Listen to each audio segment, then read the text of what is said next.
Whoa. And let's make it all about you. Okay. Make it all about me.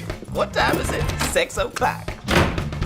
Happy Endings is a sitcom that aired on ABC from April 13, 2011 until May 3, 2013. The single-camera ensemble comedy debuted as a mid-season replacement with a 1-hour premiere with 2 back-to-back episodes at 9:30 p.m. Eastern Time. The show continued to air back-to-back episodes starting at 10 p.m. in the weeks that followed. The sitcom was created by David Casp, who acted as executive producer and showrunner alongside Jonathan Groff, formerly a showrunner on Scrubs. Happy Endings was canceled on ABC on May 10, 2013 after 3 seasons. The pop culture website Vulture named ABC's inconsistent scheduling of the 3rd season, which may have contributed to the season's lower ratings and ultimate termination, one of the worst TV moves of the 2012-13 television season. In today's video, we're going to discuss whether or not Happy Endings is based on a true story. But before we get into the video, don't forget to leave a like and subscribe to the channel with notifications turned on so you don't miss out on any of the new videos we post. What is Happy Endings about? The dysfunctional adventures of best friends living in Chicago are chronicled in Happy Endings. Crazy in love married couple, businessman overachiever Brad, Damon Wayans Jr., and his neurotic perfectionist wife Jane, Eliza Coupe. Ditzy Alex, Elisha Cuthbert, a happy-go-lucky boutique owner, and Jane's younger sister and daydreamer Dave, Zachary Knighton,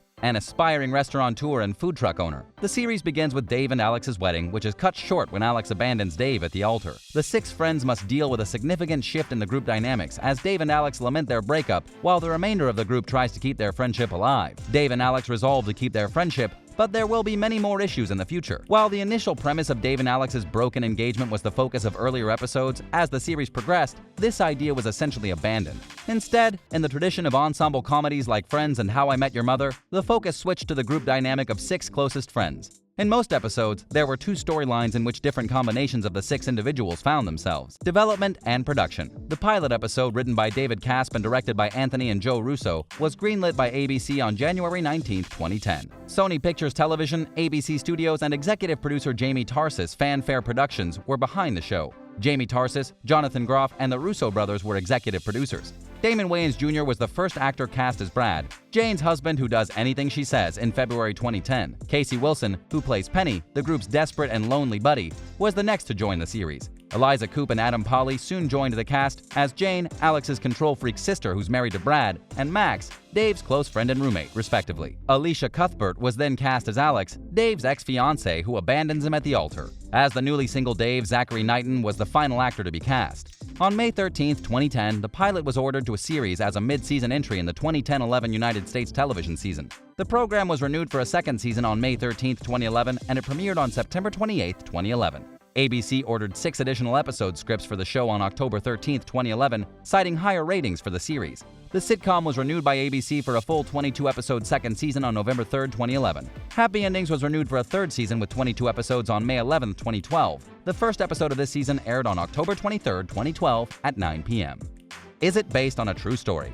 No, Happy Endings is not based on a genuine story. The comedy series owes its success to creator David Caspa's artistic vision, which he and his writing team used to come up with the humorous ideas that would subsequently thrill fans of Happy Endings for years.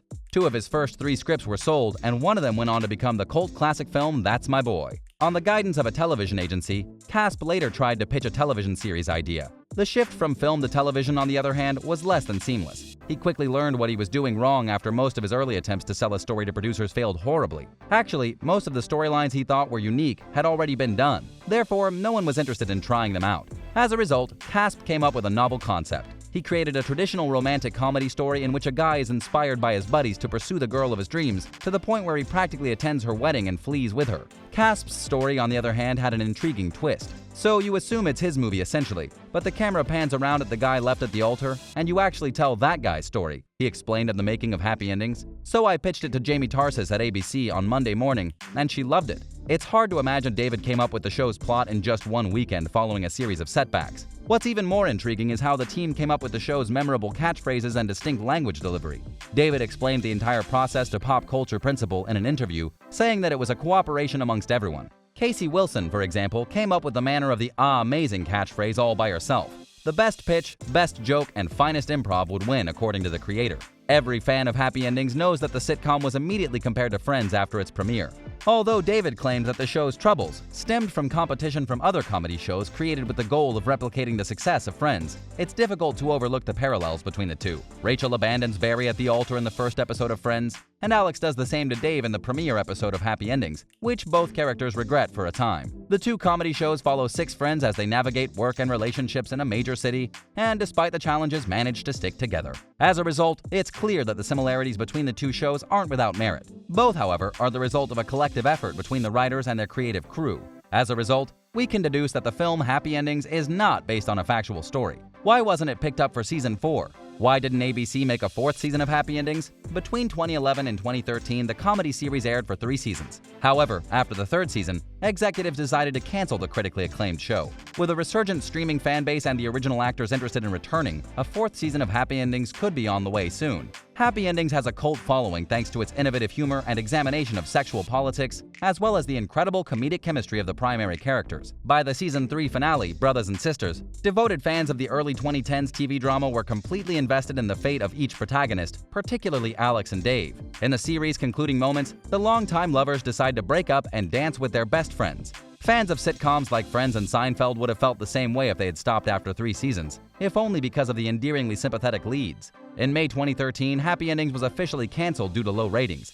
Happy Endings was evaluated by cable network USA, but the network ultimately decided to focus on developing its own original comedy series. Thanks to its availability on Hulu and more lately HBO Max, Happy Endings became even more popular in the streaming era. However, it already had a cult following when it premiered in 2013, and some blamed its early cancellation on ABC jiggling the show's episode broadcast order and weekly time slot too often. An unexpected airing schedule affected season 3 of Happy Endings particularly hard.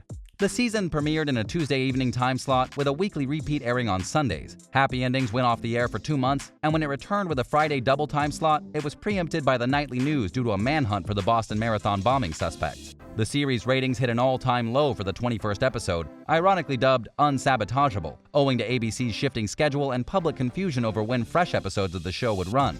The cast of Happy Endings returned in July 2020 for a special global health situation-themed episode, which prompted increased interest in the show. During a 28-minute Zoom conversation, each primary character reprises their part and discusses what they've been up to during lockdown. Alex shocks her pals by claiming that the global health situation is a hoax, while her ex-boyfriend Dave appears to know little about the situation due to a long period of isolation in the desert without access to social media. All of the characters appear to be terribly estranged from one another, which seems like the perfect comedy setup for a Happy Ending Season 4 reunion in the Windy City. And there you have it. Everything you need to know about the series Happy Endings and whether or not it's based on a true story. If you enjoyed today's video, don't forget to like and subscribe so you never miss any of our new and upcoming content. Thanks for watching.